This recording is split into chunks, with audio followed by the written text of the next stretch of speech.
Tilapia মাছ আর আছে কাতলা মাছ। এই দুটোকে একসঙ্গে আমি আজকে সর্ষে গরম হয়ে গেছে, এই যে মাছগুলো দিচ্ছি।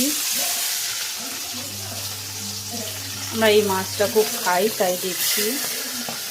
মাছগুলো ভাজা হয়ে গেছে, এদেরকে তুলে নিচ্ছি।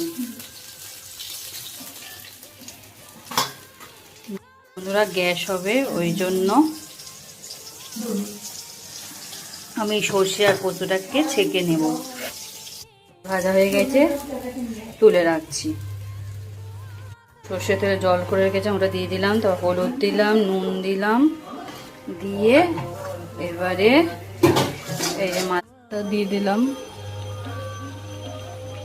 দিয়ে এবার এটাকে চাপা দিয়ে হয়ে গেলে তারপর তোমাদের আবার দেখাচ্ছি। এই দেখো বন্ধুরা, সর্ষে বাটা দিয়ে মাছের ঝোল কমপ্লিট।